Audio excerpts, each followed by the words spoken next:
जय जय रघुवीर समर्थ. आपण खूप दिवसांच्या गॅपनंतर भेटतोय. विषय अतिशय कठीण आहे, पण तरीही आपण तो जाणून घेण्याचा प्रयत्न करतोय. आपापल्या पद्धतीने सांगण्याचा, आपापल्या पद्धतीने समजण्याचा आपण प्रयत्न करतोय आणि त्याला यश आपले सद्गुरू देतीलच यात शंका नाही.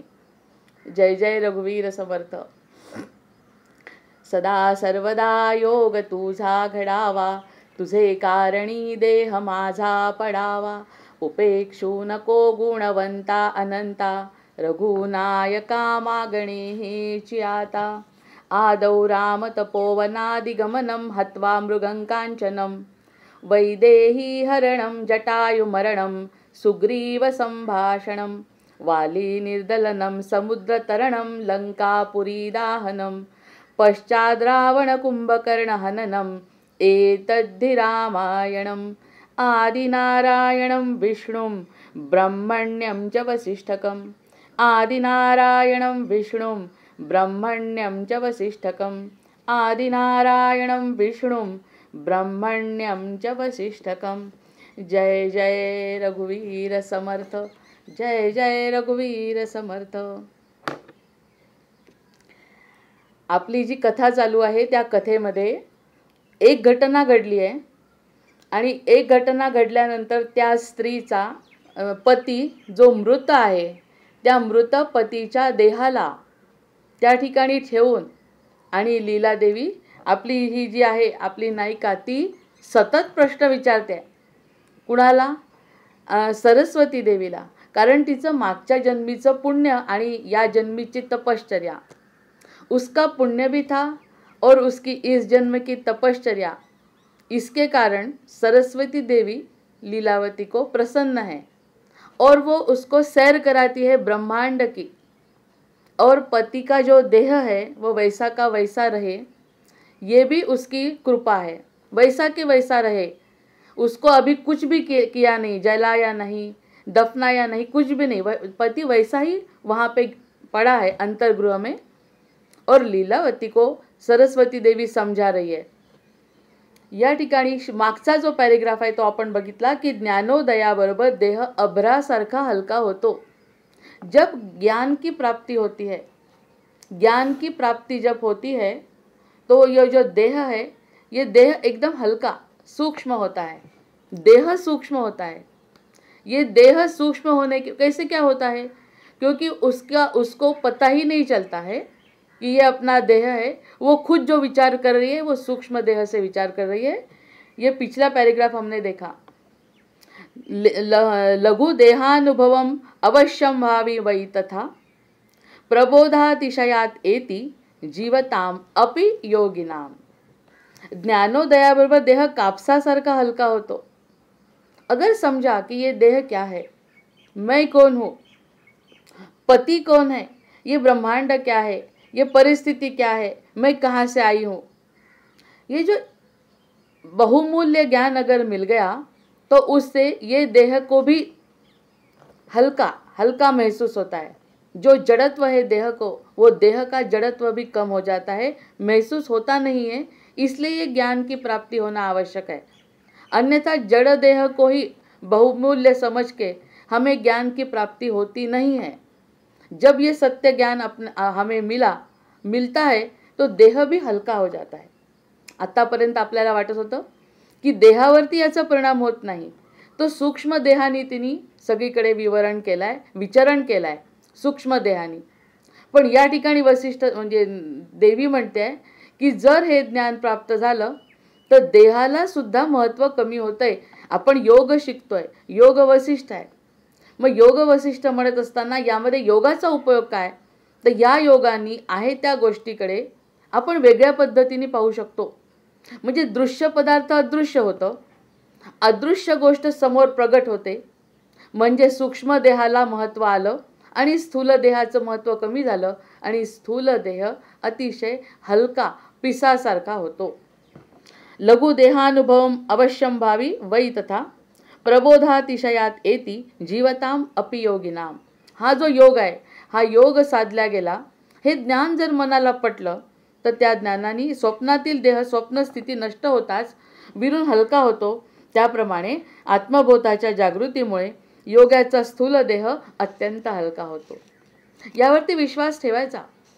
विश्वास ठेवण्याव्यतिरिक्त आपल्याजवळ दुसरं कारण नाही, दुसरं काही महत्त्वाचंच नाही. सगळ्यात महत्त्वाचं गुह्यतम ज्ञान जे भगवद्गीतेमध्ये भगवंतांनी अर्जुनाला दिलं तेच योग वसिष्ठामध्ये रामांना मिळत आहे. कुणाच्या द्वारे? सरस्वती देवी लीलेला सांगते. मग या योगाचा स्थूलदेह अत्यंत हलका होतो. आपला हलका आहे का? आपली बुद्धी जड आहे. बुद्धी जो विचार करते त्यावरती आपला विश्वास बसतो. अगर हम बुद्धि को न माने, अगर हम अपने स्थूल देह को नहीं माने, देह के व्यतिरिक्त जो कुछ है उसको मानने लगे तो हलका महसूस होता है. ऊपर जाना, जसं आकाशाकडे जाणं हलकं, पाताळाकडे जाणं जडत्व, तसं आपल्याला वर गेल्यासारखा भास, म्हणजे वर हे हलकेपणा आहे. हवेमध्ये विरून आणि हवेच्या सोबत आकाशामध्ये जाण्याचा जो भास आहे तो भास स्थूल देहाला होतो म्हणतात. एखाद्या पक्षाने घरटे सोडून आकाशात उडावे त्याप्रमाणे योगी स्थूल देहातून निघून अतिवाहिक देहाने आकाशात संचार करण्यास समर्थ होतो. जैसा पक्षी उडता है अपना नेस्ट म्हणजे घरट सोडून जसा हा पक्षी उडून जातो तसा या देहातून निघतोय सूक्ष्म देह आणि तो सूक्ष्म देह वर जातोय अतिवाहिक देह, अशी जाणीव होते. अशी प्रत्यक्षात जाणीवच महत्त्वाची आहे. ते जातं नाही जात हे समजत नाही आधी. ते जातंय म्हटल्यावरती त्याच्यावरती विश्वास नाही, आणि विश्वास नाही म्हटल्यावर जडत्व कमी कसं होणार? बुद्धी कमी कशी होणार? बुद्धीचं जडत्व कमी होण्यासाठी हे असं होतंय. हा श्लोकामधून त्यांनी सांगितलं की या देहातून सूक्ष्म देह बाहेर पडतो आणि जसा पक्षी उडतो तसा हा जीवाचा पक्षी या देहातून बाहेर पडतो अतिवाहिक देहाचा, असा भास होतो. आता हा जो भास आहे हे समजून घेणं आवश्यक आहे आधी. जेव्हा देवी सांगते ज्या अर्थी त्या अर्थी ते खरं आहे असं त्या लीलेनी जो अनुभव घेतला तो आपण तिच्या सांगण्यातून घ्यायचा. स्वप्नस्थितीमध्ये जडत्वातून बाहेर यायचं आणि स्वप्नामध्ये ही मनोरंजक कल्पना आपल्या मनाला सांगायची, पटवायची आणि यावरती बुद्धी स्थिर करायची. लौकिक दृष्टीने पाहणाऱ्यालाही हे असंच दिसतं. लौकिक दृष्टीने जर बघितलं तर त्याला सुद्धा असंच दिसतं की याचा देह स्थूल देह ला सोडून सूक्ष्म देह बाहेर पडलाय. दीर्घकाल साचत गेलेल्या वासनांनी दृढ बनलेला हा देह जेव्हा प्राणरहित होतो त्यावेळी तो जाळून नष्ट केला जातो. आता त्यांनी यावेळी महत्त्वाची कल्पना सांगितली. स्थूल आणि जड देह आहे. या ठिकाणी डॉक्टरांनी बघा प्रयोग केले होते मध्ये की जाणाऱ्या जीवाला काचेच्या पेटीमध्ये ठेवलं, कुठून हा देह जातो हे बघू. म्हणजे त्यांना याची कल्पना होती की कोणती तरी अशी गोष्ट आहे की जी याच्यातून बाहेर पडते आणि देह इथेच राहणार आहे, कारण देहाला काही होणार नाही आहे. हे डॉक्टरांना आणि जुन्या शास्त्रज्ञांना माहिती होतं. त्यामुळे त्यांनी तो प्रयोग केला आणि जाणारा व्यक्ती आता 1-2 मिनिटात याचा प्राण जाणार आहे असा व्यक्ती त्यांनी बघितला आणि त्यांनी त्याला काचेमध्ये बंद केलं आणि काचेमध्ये बंद केल्यानंतर तो कुठून आणि काय होतं याच्या जीवनाचं जेव्हा तो मरतो ते बघायचा प्रयत्न केला डॉक्टरांनी आणि सगळ्या वैज्ञानिकांनी. त्यांना असं वाटलं फोडून जाईल तर कुठे ती काच फुटेल आणि कुठेतरी फुटण्याचा आवाज येईल आणि काहीतरी बाहेर पडेल. प्रत्यक्षात असं काही घडलं नाही. जेव्हा लौकिक दृष्टीने बघायचा प्रयत्न केला प्रत्यक्षामध्ये व्यक्ती गेला, स्थूल शरीर तिथेच राहिलं, पण कोणत्याही प्रकारचा बदल यांना दिसला नाही. या ठिकाणी त्यांनी काय सांगितलंय की दीर्घकाल साचत घेतलेल्या वासनांनी दृढ बनलेला हा देह जेव्हा प्राणरहित होतो त्यावेळी तो जाळून नष्ट केला जातो. मग वरचा हा जो देह आहे त्या देहाला नष्ट करतात, कारण तुम्ही प्रत्यक्ष त्या देहाकडे बघितल्यावरही त्यामध्ये त्या व्यक्तीचं सगळं नाव रूप असून सुद्धा त्या देहाला काडीचीही किंमत राहत नाही. मग त्याला जाळून टाकण्यात येतं. स्थूल देहाचा त्याग करणारा जीव त्यावेळी अतिवाहिक देहाने परलोकात जातो. मग त्यावेळी काय होत आहे? काय निघून गेलंय? हवेच्या रूपात निघालं, प्राणाच्या रूपात गेलं. सूक्ष्म देह म्हणजे काय? तर ते जे काही तत्व आहे ते तत्व आकाशामध्ये विलीन होतं. कुठे जातं? त्याच्या वासनेप्रमाणे. यावरती थोडं विवरण असं केलं आहे की स्थूल देहाला त्यांनी सोडलं त्या सूक्ष्म देहानी आणि त्या सूक्ष्म देहाच्या मनात म्हणजे त्याच्या सूक्ष्म देहामध्ये जे काही विचार असतील, ज्या काही वासना असतील त्या वासनांप्रमाणे एक तर तो योनीत भटकतो म्हणजे त्या प्रकारचा जीव, त्या प्रकारचं दुसरा देह त्याला सापडला तर तो देह म्हणून जन्म घेतो दुसरा. तो प्राणी स्वरूपात असू शकतो, पक्षी स्वरूपात असू शकतो, कीटक स्वरूपात असू शकतो. त्याच्या वासना जशा असतील तशा, जसे त्याचे कर्म असतील तसा तो तिथे अटकतो. नाही तर कोणत्याही प्रकारच्या वासना नसतील, जशा आकाशाच्या ब्राह्मणाच्या, तसं जर नसतील तर तसाच्या तसा वायुरूपानी वर निघून जातो. म्हणजे तो मुक्त होतो, ज्याला आपण मुक्ती म्हणतात. आपण ज्याला मुक्ती म्हणतो तशा प्रकारचं या जीवाची होते. नाही तर तो वासनामय. आणि एक तिसरी अवस्था आहे की ज्या ठिकाणी त्याला देहही मिळत नाही आणि त्याला मुक्तीही मिळत नाही, तर तो असा मध्येच लटकत राहतो. कितीतरी दिवस ज्या गोष्टीचा लोक म्हणतात त्रास होतो, तिथे ती अवस्था त्याची, ना त्याला मुक्ती, ना त्याला देह, ना त्याला जन्म, काहीच मिळत नाही. आणि अशा पद्धतीने तो अडकत राहतो ब्रह्मांडामध्ये. ज्यावेळी तो तसा प्रकारचा देह येईल त्यावेळी तो त्या देहात प्रवेश करतो. अशी या सूक्ष्म देहाची अवस्था आहे. आता एवढं सगळं ज्ञान दिल्यावर मग पटणार आहे लिहिलेला की समोर जो आहे तो फक्त देह आहे, त्याच्यातला मूळ जो सूक्ष्म रूपाचा देह आहे तो निघून गेला आहे. हे जेव्हा तिला आपल्याला ही गोष्टी थोड्या आता ऐकल्या होत्या, पटल्या होत्या, त्या प्रत्यक्षात जेव्हा पहिल्यांदा लिहिलेलं सांगितल्या, ते ज्ञान जेव्हा पहिल्यांदा मिळालं असेल, पचवायला खरंच कठीण आहे ही गोष्ट. की दिसतोय तो व्यक्ती पण प्रत्यक्षात तो नाही, निघून काय गेलं. ते निघून गेलेली जी गोष्ट आहे ती एक तर 3 ठिकाणी 3 भागामध्ये विभाजित होते. जसं कर्म असेल त्याप्रमाणे त्याला जन्म मिळतो. मग ब्रह्मबोध बांधल्यामुळे पण ही गोष्ट अगर हमें ये समझ में आ गया, ये देह अगर समझ में आ गए, ज्या ज्ञानाच्या चित्तातील वासनांचे ओझे नष्ट झाले. आता त्यामुळे वासनांचं ओझं नष्ट, ज्याचं उदाहरण आपण आधी घेतलं होतं. अगर सोते टाइम अगर हम सोने जा रहे हैं, जो कुछ हमने डिसाइड किया है आज रात को, जो हमें कल करना है, ये हमने अगर आज ही मन में पक्का रखा, तो नींद होने के बाद भी वही बात हमें याद आती है और फिर से हम वही बात करते भी हैं. जो हमने निर्णय लिया था कि हमें कल ये बात करना है, तो ये सोने के बाद, पूरी नींद हो जाने के बाद अगर हम उठेंगे, उठने के बाद भी हम भूलेंगे नहीं, हम वही चीज़ को फिर से दोहराएंगे जो हमने कल निर्णय लिया था.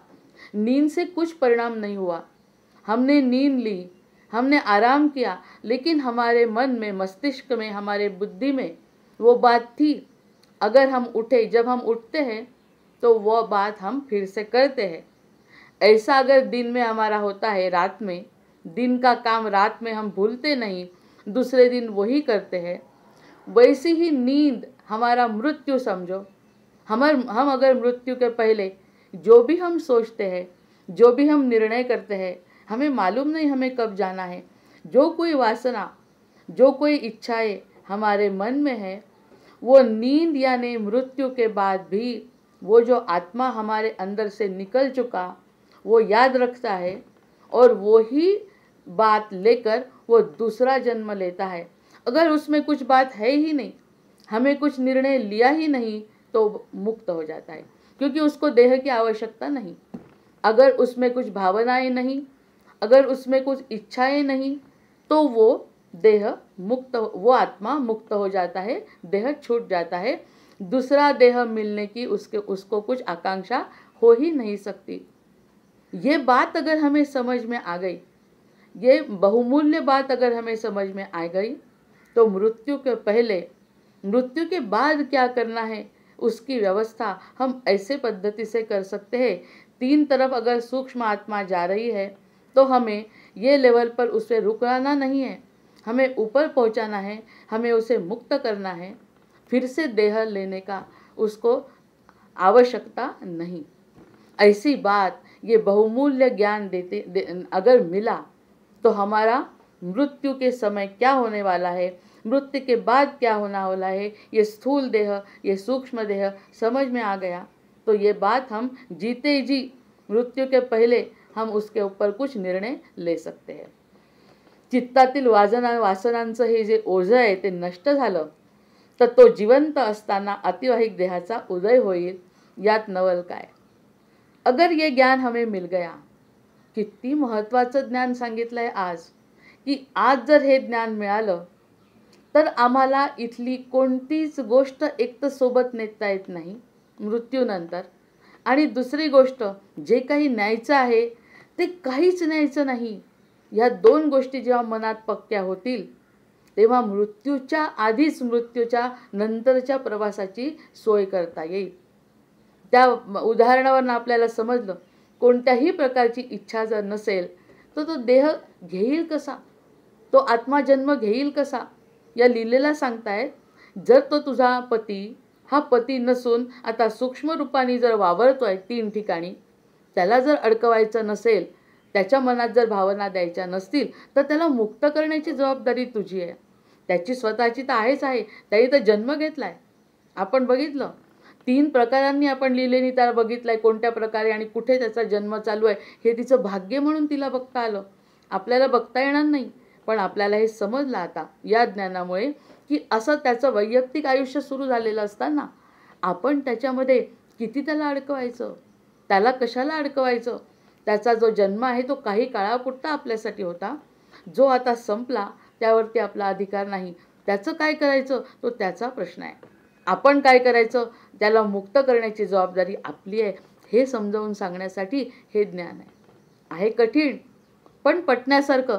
म्हणून जे पटत नाही ते जर पटवायचा आपण आपल्या बुद्धीला प्रयत्न करतो तो योग आहे.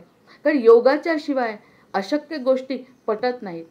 जसा योग करून शरीराला तंदुरुस्त करता येतं तसा हा मानसिक योग करून आपल्याला मुक्त करता येतं. जय जय रघुवीर समर्थ. आणि आपण मुक्तीसाठी आणि आनंदासाठीच तर प्रयत्नात आहे. आपल्याला दुसरं काय पाहिजे. मग ह्या आकाशात संचार करण्यास समर्थ होतो.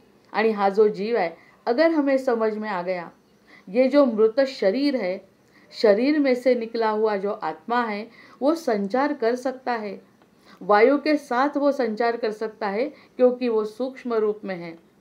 उसे रुकना है या उसे मुक्त होना है ये उसके भावनाओं के ऊपर, इसके इच्छाओं के ऊपर निर्भर है. जैसी रात के नींद के बाद हमें कल का अगर करना काम है तो वो मन में रखना पड़ता है, वैसा अगर उसके मन में कुछ रहा तो वो जन्म लेने को पात्र है. हमें जन्म लेना है कि नहीं, जन्म किस लिए चाहिए, जन्म होने के बाद कौन सा सुख मिला, कौन सा सुख नहीं मिला, जो सुख उधर है वो इस योनि में है क्या, ये मृत्युलोक में वो सुख है क्या. अगर वो नहीं है, अगर हमें सब छोड़ ही जाना है, हमें साथ में खुद को ही लेके जाना है, तो फिर से जन्म क्यों. अगर फिर से जन्म नहीं होना तो योग के सहाय से हमें मुक्त करना है. कुछ भी इच्छा है, आकांक्षा है, हमारे मन में रहना नहीं चाहिए, यही हमारे मन में ठान लेना है. तो स्वेच्छेने आकाशात संचार करू शकतो, समर्थ असतो. ही स्थिती योग्यांच्या देहाची होते. हे आपल्याला समजत नाही. आपल्या देहाची नंतर स्थिती काय होणार आहे हे समजत नाही. योग्यांना ते समजतं, म्हणून योग वसिष्ठ. पण त्यांना जे समजतं ते आपल्याला जर लक्षात आलं तर आपण तशी वागणूक करू ना. आपण त्याप्रमाणे कमीत कमी इच्छा, कमीत कमी आकांक्षा. आता घरामध्ये समजतंय की जास्त वस्तू जर घेतल्या तर या घरात मावत नाही, घर चांगलं दिसत नाही, घर आवरायला कठीण जातं. हे सगळं जर आमच्या लक्षात आलं तर मी ताबडतोब घरामध्ये वस्तू आणणं कमी करते. हा माझा निर्णय आहे. जो निर्णय मी घेईन, माझा जर निर्णय असेल घरामध्ये वस्तू वाढवायच्या नाही तर घर स्वच्छ राहील.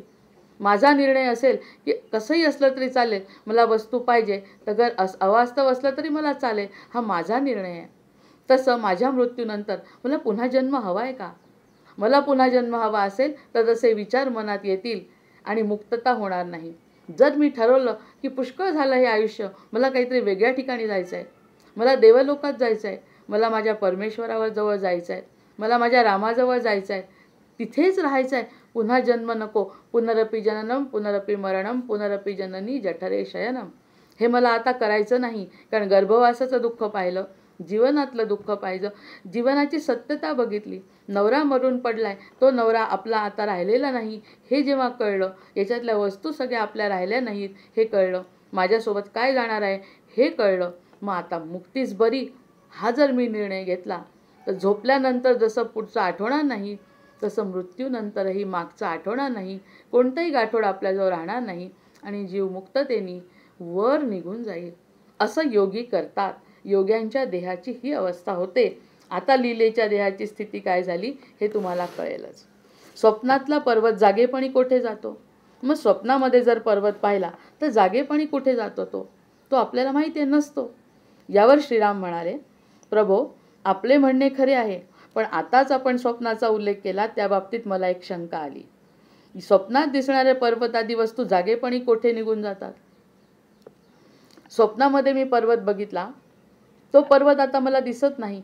स्वप्नामध्ये मी एक समुद्र बघितला, स्वप्नामध्ये मी देव बघितला, स्वप्नामध्ये मी असं बघितलं, स्वप्नामध्ये मी ते आता ते कुठे आहे? ते मला आता का दिसत नाही जे मी स्वप्नात बघितलं? जसं मी हे स्वप्न समजलं लीलेचं, तर आता ते कुठे आहे? भगवान वसिष्ठांनी लगेच उत्तर देण्यास प्रारंभ केला, रामा, वायूचा स्पंद वायूमध्ये लीन होतो, त्याप्रमाणे स्वप्न किंवा मनोराज्य यामधील पर्वत, नद्या इत्यादी वस्तू मुळात ज्या जीवसंविदेमधून निर्माण होतात त्या संविद स्वरूपातच त्या लीन स्थितीत राहतात, असतात त्या, जात कुठेच नहीं. जो हमने सपने में देखा है वो निकल कहीं जाता नहीं, लेकिन जहाँ से वो वायु स्पंदन से निकला था वो वायु स्पंदन में विलीन होता है. जैसा अपने सूक्ष्म देह का होता है, सूक्ष्म देह जहाँ से आया वो वायु में विलीन होता है, वैसे ही वो नदियाँ पर्वत, जो कोई नदियाँ हम देखते हैं वो वहीं के वहीं रहता है. हमारी आंखें बंद जब होगी, जब हम वो स्थिति में आएंगे तो फिर से दिखने लगता है. प्रत्यक्षात त्या सगळ्या आपल्या मनाचा भाग आहे. त्या मनाचा भाग त्या वायूमध्ये विलीन होतो. इत्यादी वस्तू मुळात त्या जीवसंविदेतून निर्माण होतात, त्या संविद स्वरूपातच त्या लीन स्थितीत राहतात, असतात त्या. जर पुन्हा स्वप्न पडलं आणि पुन्हा तो योग आला तर पुन्हा ते नद्या आणि पर्वत दिसतात, आपण बघतो. 2-3 दिवसांनी पुन्हा तेच दृश्य आपण बघू शकतो. एखाद्या महिन्यानी आपण पुन्हा ते दृश्य बघू शकतो. प्रत्यक्षात डोळे उघडल्यावर ते नसतं. आपण जर डोळे उघडले तर ते नसतं. ते कुठे आहे? आपल्या मनामध्ये त्या वायुरूपात ज्या स्थितीत आहे त्याच्यात होतं. आपण जेव्हा त्या स्थितीत जातो तेव्हा ते आपल्याला दृश्य प्रगट होतं. अशी ती अवस्था आहे स्वप्नाची. या वायूची लहर स्पंदरहित वायूमध्ये मिसळते.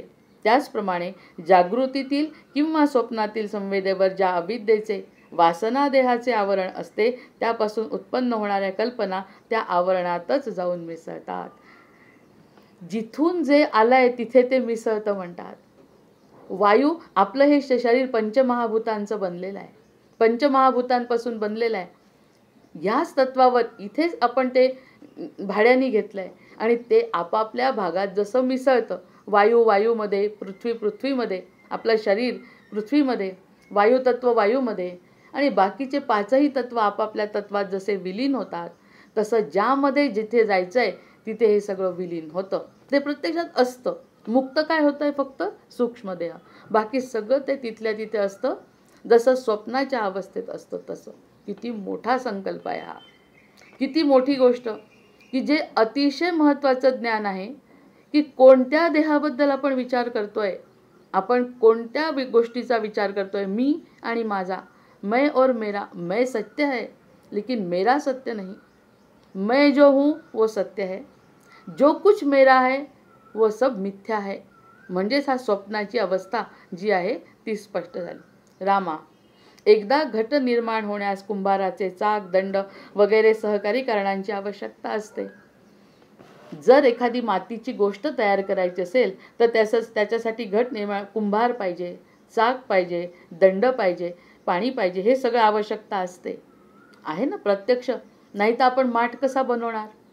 जर कुंभार नसेल, माती नसेल, पाणी नसेल, चाक नसेल, दंड नसेल, या सगळ्या गोष्टी नसतील तर कुंभार ते मडकं कसं बनवणार?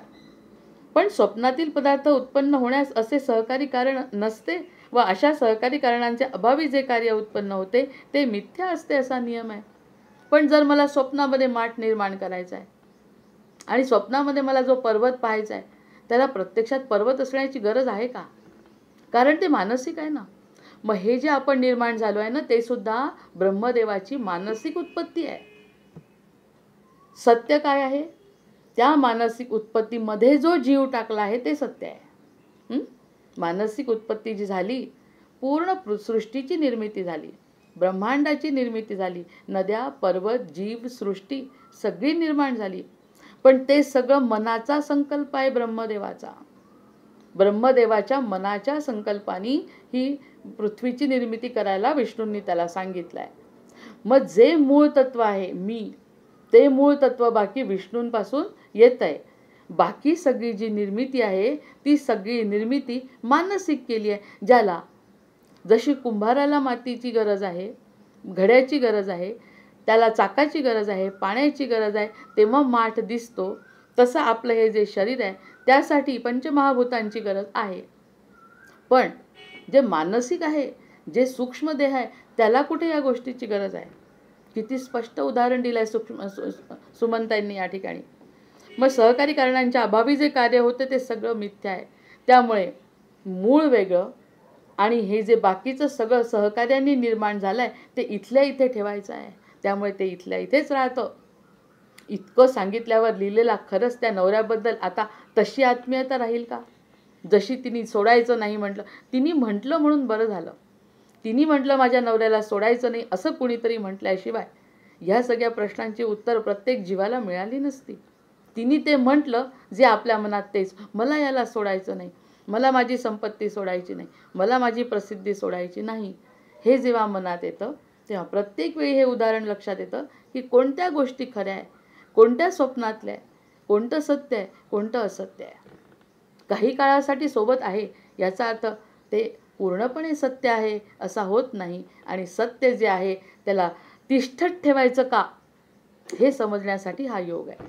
किती दिवस तिष्ठत ठेवायचं, किती त्रास सहन करायचा, किती वेळा जन्म घ्यायचा, किती वेळा तेच करायचं, किती वेळा त्याला तिष्ठत ठेवायचं, हा प्रश्न आपल्याला विचारायला भाग पाडतायत.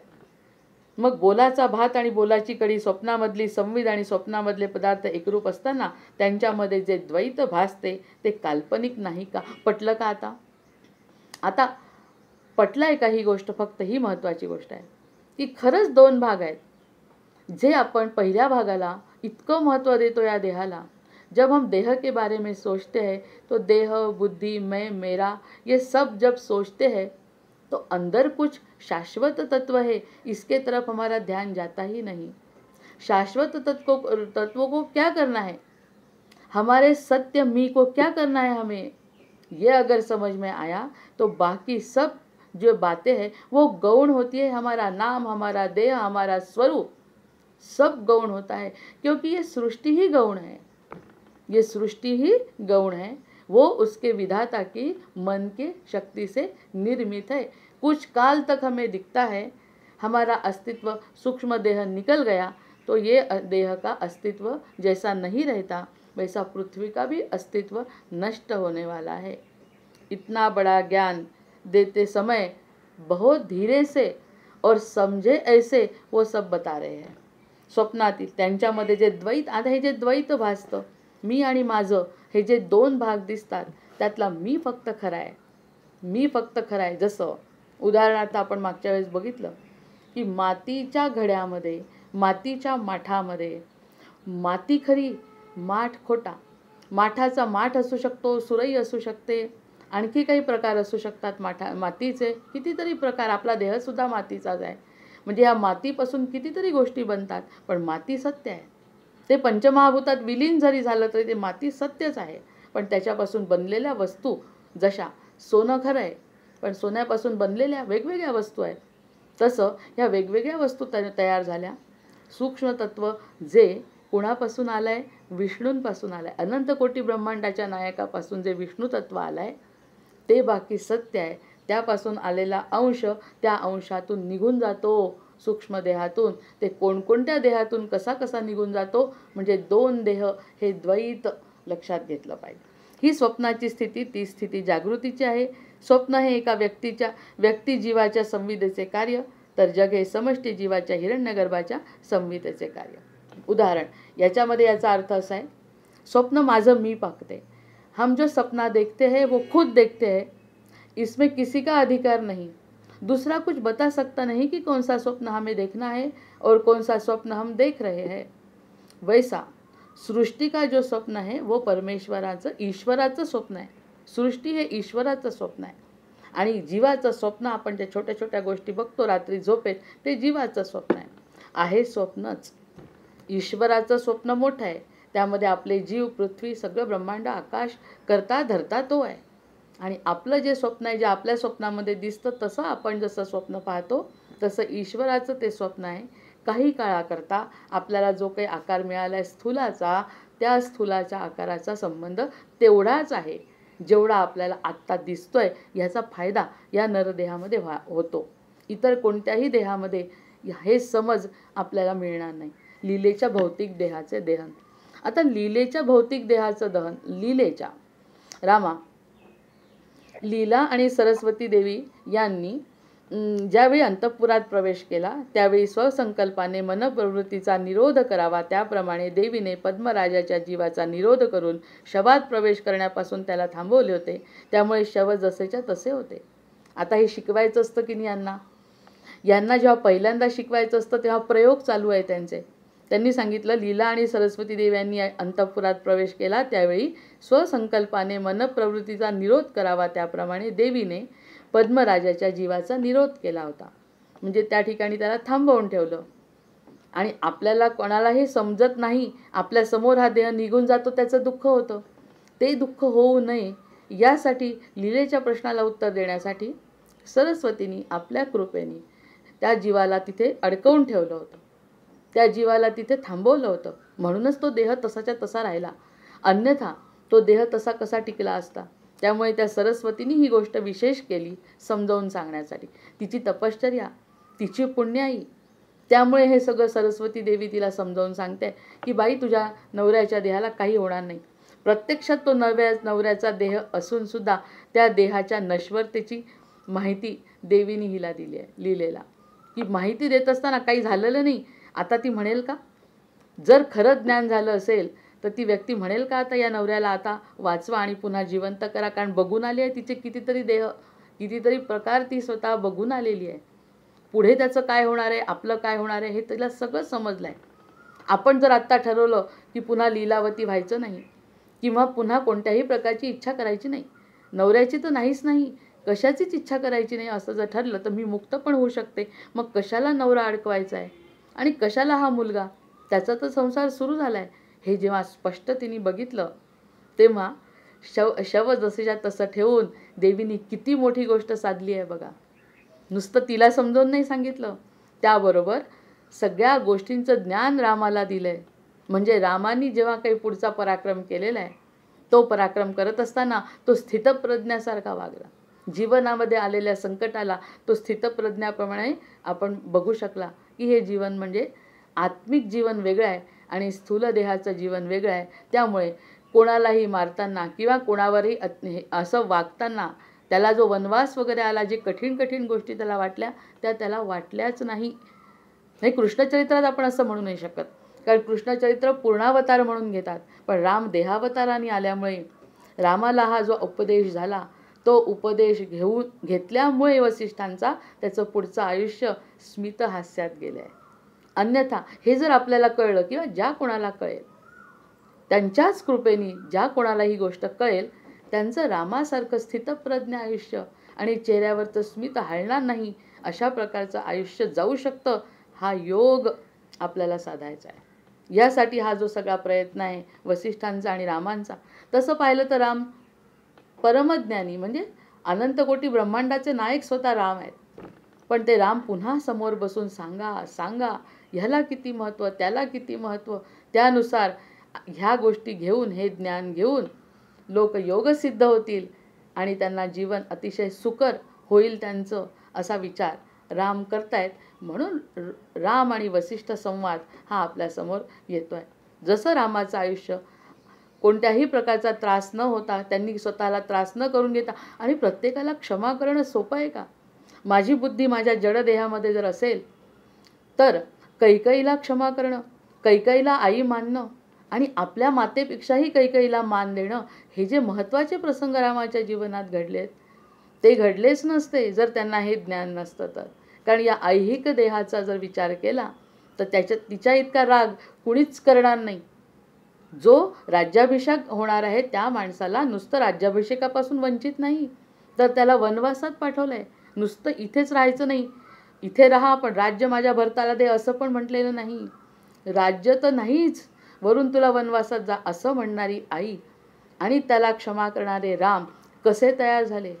फक्त आणि फक्त योग वसिष्ठातील त्यांच्या योग सामर्थ्याने. या पद्धतीने त्यांनी ते सगळं सहन केलं आणि चेहऱ्यावरची रेष त्यांच्या ढळली नाही. त्यामुळे कृष्णचरित्रापेक्षाही रामांना जो आशीर्वाद मिळालाय वसिष्ठांचा, तो अगदी मूळ तत्वज्ञानापर्यंत नेणारा आहे.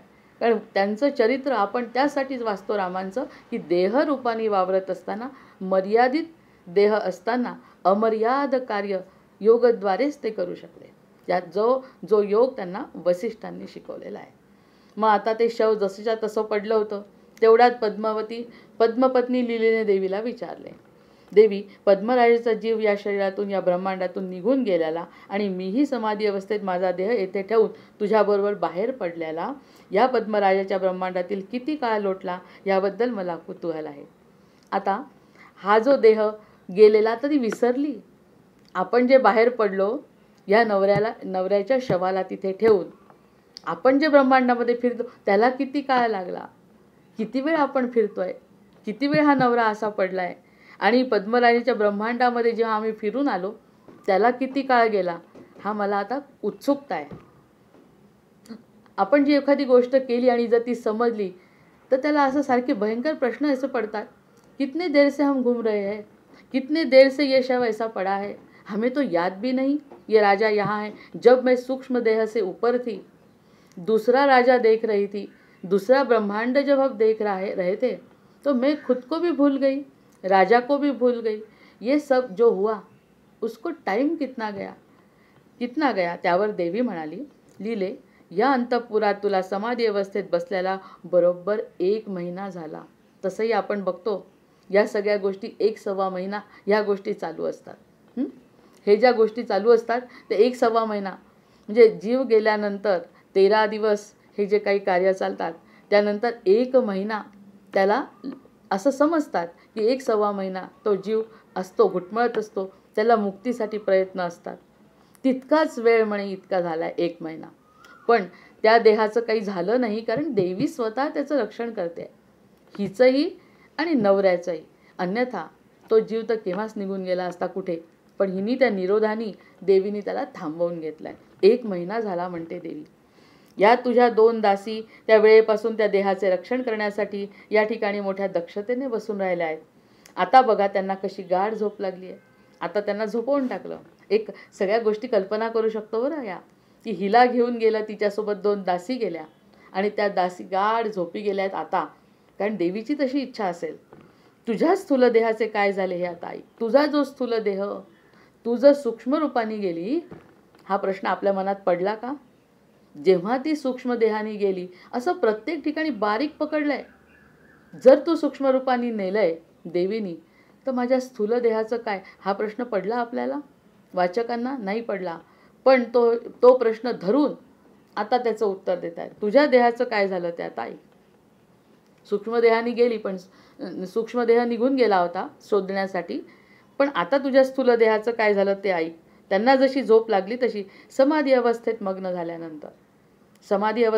झाल्यानंतर अतिवाहिक देहाने तू या मंदिराबाहेर, या ब्रह्मांडाबाहेर चिराकाशात संचार करू लागल्यावर इकडे या देहाची सर्व प्रकारची हालचाल बंद झाली. मग आता या ठिकाणी कल्पना करा, हिच्या देहाची हालचाल बंद, ही जाणून बुजून गेली आणि तो आपोआप गेला. देह सारखाच आहे, त्याचाही देह तसाच पडलाय, हिचाही देह खाळ टाकल्यासारखं, जसं सापाची कात निघून जाते तसे ती कात टाकल्यासारखा देह तुझा हालचाल न करता असाच इथे पडून आहे.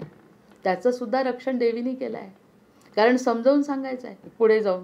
हालचाल बंद झाली, नेह निष्पंद झाला, देह धारणेसाठी खाणे पिणे इत्यादी क्रिया नव्हत्या. कसं खाणार आहे?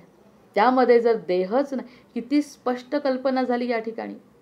देह नसेल तर खाणं पिणं नाही, सूक्ष्म देह नसेल तर जीवाला खाणं पिणं लागत नाही. मृतावस्थेत पडल्यासारखा पडला, इतर कोणी पडू शकत नाही. जेव्हा सरस्वतीची कृपा होती म्हणून या दोघा नवरा बायकोंना वाचवलाय. अन्यथा सूक्ष्म देह जर नसेल तर हा जो स्थूल देह आहे त्याची विल्हेवाट लावल्याशिवाय पर्याय नाही. पण तुझा सुद्धा देह तसाच पडला होता जसा तिच्या नवऱ्याचा. त्यामुळे सर्व व्यवहार थांबले. त्या स्थितीत 15 दिवस निघून गेले. 1 महिना झाला आता सध्या, पण ते 15 दिवसाची गोष्ट सांगते. तुझा देह घामाने भिजून गेला. प्राणांचा निरोध केल्यामुळे जठराग्नी प्रदीप्त होऊन तुझ्या शरीराची कांती धुरकट दिसू लागली. पुढे देह अगदी निर्जीव, शुष्क आणि कृश होऊन वाळलेल्या प्राणाप्रमाणे जमिनीवर पडला. तो शुष्क झाला, जमिनीवर आपोआप पडला आणि लाकडाच्या ओंडक्याप्रमाणे जड आणि बर्फासारखा थंड पडला. आता ती तर जिवंत आहे, आपल्याला माहिती आहे. ती देवीच्या सोबत फिरते आहे. पण मूळच त्याच्यातलं निघून गेल्यावर या देहाला अर्थ काय? हेच तर आपल्याला पुन्हा पुन्हा समजवायचं आहे की मूळ देह जर गेला तर देहाचं सगळं काही असताना, हात, पाय, तोंड, नाक, डोकं सगळं काही जसंच्या तसं असताना काय उपयोग आहे? जैसा था उसमें से वो सूक्ष्म देह निकल गया, तो वो जैसा बर्फासारखा थंडगार पडला. त्यावेळी पद्मदाराचे निकटवर्ती मित्र मंत्री तेथे आले व तुझा प्राण देहाला सोडून गेला आहे आणि यापुढे हा देह असाच ठेवला तर तो कुजून जाईल, अशा विचारांनी त्यांनी तुझा देह राजमंदिरातून बाहेर काढला आणि चंदनकाष्ठांच्या चितेवर ठेवून त्याचे दहन केले. हिला माहिती होतं की राजा गेलाय, पण राजाला मारायचं नाही. त्यामुळे राजाच्या देहाची अशी अवस्था झाली नाही जी लीलेच्या देहाची झाली. त्याची का झाली नाही? कारण सरस्वतीने त्याला प्रिझर्व केले. हे आत्ताच सांगितलं. निरोध करून त्याला जसंच्या तसं ठेवलं. पण हिच्या बाबतीत 15 दिवस ठीक राहिली. पण 15 दिवसानंतर ते पाणी संपलं, त्यातलं आटलं. लाकडासारखा जेव्हा घट्ट झाला, लोक आले आणि लोकांनी बघितलं, अरे ही गेली. म्हणून त्यांनी चंदन काष्ठांच्या चितेवर ठेवून त्याचं दहन केलंय, तुझ्या देहाचं. आता तुला देहच नाही, असं यांनी दहन केलं 15 दिवसांनी. आमची राणी मरण पावली अशा समजुतीने तुझ्या सर्व दासीजनांनी रडून अकांत केला. तेव्हा सांभाळायला कोण होतं? हिनी नवऱ्याच्या वेळेस हिनी स्वतःला सांभाळलं आणि देवीला सांगितलं. त्यावेळी त्यांना सांगणारं कोण आहे? त्यामुळे त्यांनी हिला जाळलं. आमची राणी गेली म्हणून अकांत केला. हे आपल्याला कुठे कळलं? आपण हा विचार तरी केला का? जर ती सूक्ष्म देहाने फिरते आहे, प्रत्येक गोष्टीचं निराकरण केल्याशिवाय आपले ग्रंथ थांबत नाही. त्यांनी जाळून टाकलं. तुझ्या आप्तांनी तुझ्या नावाने उत्तरक्रिया देखील केलेली आहे. तुझ्या आप्तांनी उत्तरक्रिया सुद्धा केलेली आहे. आता तू या ठिकाणी शरीरधारी व्हावे, प्रत्यक्ष दिसावे असा संकल्प केलास तर तू त्यांना दिसशील. लीला राणी परलोकातून परत आली अशी त्यांची समजूत होईल आणि त्या आश्चर्यचकित होतील. आपण जर अशा वेळी विचार केला सर्वसाधारण जीवानी, अगर हमें फिर से आना है तो लोग भूत समझेंगे. भूत आया किसी को एक्सेप्ट भी नहीं करेंगे, किसी को आने भी नहीं देंगे. अगर गया वो अच्छा था, मेरा था, मेरी आई थी, मेरे पिता थे, सब कुछ है. लेकिन अगर मर गए, उनको जला चुके और अगर वो सामने खड़े हुए तो वो भूत नहीं समझेंगे क्या? लेकिन यहाँ पे सरस्वती देवी बोल रही है, अगर ऐसा कुछ तेरी इच्छा होगी, अगर तुझे उत्पन्न होना है, अगर फिर से तुझे देखना है लोगों को, तो उनको आश्चर्य होगा कि लीला रानी तो गई थी, ये ऐसी प्रगट कैसे हुई? ही माझी आज्ञा आहे. तुझे शरीर आता अतिवाहिक झाले आहे, वासना रहित, अत्यंत पवित्र आणि उज्ज्वल झाले. अगं, इतकं ज्ञान तुला झालंय आता, माझ्यासोबत तू फिरली आणि मी तुला तुझ्या नवऱ्याचं, तुझ्या देहाचं, तुझ्या सूक्ष्म देहाचं, नवऱ्याच्या सूक्ष्म देहाचं, नवऱ्याच्या स्थूल देहाचं काय झालं, पूर्ण ब्रह्मांड म्हणजे काय आपण फिरून आलो. तू अत्यंत पवित्र झाली आता. आपल्याला सुद्धा असं वाटतंय थोडंसं की हे असं जर मला कळलं तर खरंच हलकं आणि पवित्र वाटेल. महत्त्वाचं ज्ञान कळल्यावर हलकं वाटणार आहे. पवित्रता आहे तुझ्यामध्ये, वासना राहणार नाही. कशा राहतील वासना? जर वासना संपत असतील तर या देहाची किंमतच काय मग? वासना राहील, अत्यंत पवित्र आणि उज्ज्वल झाले आहे. तुझे चित्त चिन्मय झाले आहे. आपल्या भौतिक देहाचे तुला विस्मरण सुद्धा झाले होते ग. आत्ता तुझे विचारलं 1 महिन्यानंतर किती वेळ गेला, तेव्हा तू देहाबद्दल कुठे विचारलं? कारण हे लोक जेव्हा योग साह्याने आपल्याला सोबत नेतात तर या स्थूल देहाचा विसर पडतो. तरीही या देहासंबंधी तुझी वासना पूर्णपणे नष्ट झालेली नसल्यामुळे तू संकल्प केल्याबरोबर तुझा अतिवाहिक देह तुझा पूर्व देहासारखा स्थूल रूपात दिसेल. तत्वज्ञानाच्या ठिकाणी अतिवाहिक देहभावच रूढ होऊन गेलेला असतो. त्याचा भौतिक देह त्यांना दिसत असला तरी त्याच्या दृष्टीने तो परका किंवा नसल्यागतच जमा होतो. पण जर आता तू आली आणि तुला जो पाहिजे तो देह तू घेतला लीलेचा, हा लीलेचा आख्यान थोडं मोठं आहे, बाकी सगळ्या कथा छोट्या आहेत. हा जर तू देह घेतला पुन्हा, तर तुला काय होईल की तुला त्याच्याबद्दल आकर्षण राहणार नाही, हे बाकी निश्चित आहे. तुझी वासना पूर्ण संपली नाही म्हणून तुला तो पुन्हा देह घ्यायची इच्छा होईल. तुझे लगेगा कि हमें फिर से लीलावती बनना है, पर अगर आप लीलावती का देह लिया भी तो आपकी भावना अपने देह के बारे में अब बदल चुकी होगी. आप कैसे लोग परका दुसऱ्याचा वाटेल. देह मी नाही आणि हीच तर भावना आणायची आहे सगळ्यांना. देह माझा असून हा माझा नाही, ही भावना जर आपल्या मनामध्ये निर्माण झाली तर सगळ्यात मोठा योग साधला जाणार आहे. पटताय का? यानंतर जर काही प्रश्न असतील तर विचारू शकता, पण हे अगदी स्पष्ट संकल्पना केल्या आहेत त्यांनी.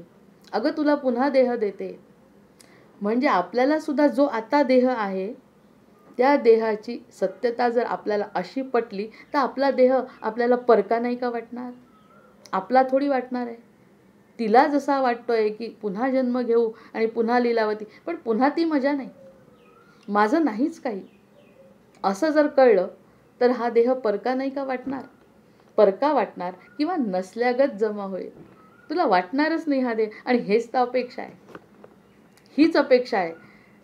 योग वसिष्ठात सांगण्याचं हेच तत्व आहे की हा आपला नाही आणि नसल्यातच जमा आहे, हा देह असून सुद्धा नाही आहे. जय जय रघुवीर समर्थ. हे एवढं मोठं सामर्थ्य. आहे ते नाही म्हणायचं, नाही ते आहे म्हणायचं, हे साध्या गोष्टींनी जमेल का? की साधं समजावून सांगितलं कोणीतरी, मी इतके वेळा सांगितलं पण पटेल का लागलीच नाही. जेव्हा पटेल तो योग साधला असं म्हणायला पाहिजे. योग जर साधला गेला तरच ते पटणार आहे, म्हणून ते योग वसिष्ठ आहे. तिला वाटेल मला हा देह पाहिजे. पटलं पुन्हा पुन्हा सांगण्याचं कारण, तिला वाटतंय, जर तिला एक तर वाटायलाच नको, जर सरस्वती समोर आहे आणि सरस्वतीने जर सांगितलंय की हा देह तुझा जळून टाकलाय, आता तुझा देह नाही, त्या सगळ्या रडल्या आमची राणी गेली म्हणून, तरीही जर तुला हवा असेल एवढं ज्ञान असून, तर तू असा वेगळ्या पद्धतीने आपल्या देहाकडे बघशील की हा देह माझा नाही, माझा तर जाळला, माझा तर 15 दिवसापूर्वी जाळला, आता हा एक, असं जर तुला वाटलं तर तो देह असून नसल्यागत जमा नाही का होणार? हेच अपेक्षित आहे. ज्याप्रमाणे तारुण्यामध्ये पूर्वीच्या गर्भावस्थेतील यातनांचे पूर्णपणे विस्मरण होते, आपण तारुण्यात आल्यानंतर गर्भावस्थेचं जे काही आपल्याला दुःख होतं ते जसं आपण पूर्ण विसरतो, त्याप्रमाणे अभ्यासाने अतिवाहिक देहभाव दृढ झाला म्हणजे अतिभौतिक देहाचे अजिबात विस्मरण होते. आणि व्हायला पाहिजे. जर एवढं सगळं आपण इतक्या दिवसाचं ऐकतोय तर आता नाही उद्या, उद्या नाही वर्षांनी, वर्षांनी नाही मरायच्या एक दिवस आधी जरी हे विस्मरण झालं तरीही आपण मुक्त आहे. आपल्याला कोणत्याही प्रकारचं ओझं घेऊन जायचं नाही आहे. कोणत्याही प्रकारची भावना, कोणत्याही प्रकारची इच्छा जर घेऊन जायची नसेल तर हे सगळं स्वप्न आहे हे पटायला पाहिजे. दिसत असून तिला जर देह मिळाला तर ती म्हणेल हा माझा देह नाही, माझा तर जाळला. तसंच आपण म्हणायला पाहिजे मागच्या जन्मी जे काही माझं होतं ते तर जळलं आहे, माझा मूळ वेगळा आहे, हा जो देह आता घेतलाय त्या देह माझा नाही, तो नसल्यासारखा आहे. म्हणजे त्याच्या संबंधित ज्या काही गोष्टी आहेत त्यामध्ये मी जरा अलिप्तपणे राहू शकेन. नंतर तो देह आकाशातील केवळ अब्र जलरहित मेघ किंवा गंधरहित पुष्पाप्रमाणे अर्थशून्य होतो. अर्थशून्य देह. सुरुवातीला जेव्हा सांगितलं की जगन मिथ्या, ब्रह्मन सत्य, जगन मिथ्या, अशा जर गोष्टी मोठ्या मोठ्या वाक्य सांगितले तर आपल्याला पटतील का? नाही पटणार. अशी उदाहरणं देऊन देऊन त्या लिहिलेल्या प्रत्येक ठिकाणी नेऊन नेऊन सरस्वतीचा आशीर्वाद घेऊन घेऊन तुझ्याचं काय झालं त्या प्रत्येक प्रश्नाचं उत्तर देत देत देत देत मिथ्यत्व सिद्ध केलं आहे. कशाचं? मग पहिल्या झटक्यात सांगितलं असतं हे दृश्य जग नाही तर म्हटलं असतं मूर्ख आहे. पण योग सामर्थ्यानेच फक्त त्या गोष्टी कळू शकतात. त्यासाठी आपली दृढ श्रद्धा आपल्या ग्रंथांवर, आपल्या पुराणांवर, आपल्या इतिहासावर, आपल्या पोथ्यांवर जर असली तर सत्याचा मार्ग सापडून आपण कोणतंही ओझं न घेता तणावमुक्त जीवन जगू शकतो. लिहिले येथून निघाल्यापासून आज 31व्या दिवशी, आज 31वा दिवस आहे म्हणते ती, 30 दिवस काल पूर्ण झाले. या प्रभातकाळी आपण पुन्हा येथे आलो आहे. तिने प्रश्न विचारला, 31 दिवस फिरते आहे त्यासाठी पुन्हा आपण शास्त्राचा आधार जर घेतला, 1-1.25 महिना आपण म्हणतो की सुतक फिटत नाही, 1-1.25 महिना जीव असा फिरत असतो. तोच आधार त्यांनी दिला की 1-1.25 महिना झाला तुला हे ज्ञान देते आहे. जसं आपण म्हणतो एखादी व्यक्ती घरातली गेली, गरुड पुराण लावतात आणि मग त्यातून त्यांना ज्ञान मिळवण्याचा प्रयत्न करतात. त्या जीवाला मुक्त करा, आपण त्यापासून मुक्त व्हा. ह्यासाठी ते जे आपण प्रत्यक्ष लावतो हे ते लिहिलेनी जिवंतपणी सरस्वतीच्या सोबत सगळं केलं आहे आणि त्याचा आजचा 31वा दिवस आहे. त्या प्रभाताकाळी आपण पुन्हा येथे आलो. या तुझ्या दोन्ही दासींवर मायेचे आवरण घालून मी त्यांना गाढ झोप येईल असे केले आहे. आता येथे जी विदुरथ लीला शवाजवळ उभी आहे तिला आपण दर्शन देऊ आणि तिच्याशी बोलू. सरस्वती देवीच्या प्रसादाने राजाला पुनर्जीवन आणि सर्व सुखांचा लाभ. ही गोष्ट आपण पुढच्या वेळेस बघू. जय जय रघुवीर समर्थ. जय जय रघुवीर समर्थ. भर्जन भव बीजाचे, अर्जन सुख संपत्तीचे, तर्जन यमदूताचे, राम गर्जन बोला राम राम राम. आवाहनम न जानामि न जानामि तवार्चन, पूजांचैव न जानामि, क्षम्यतां परमेश्वर, क्षम्यतां परमेश्वर, क्षम्यतां परमेश्वर. जय जय रघुवीर.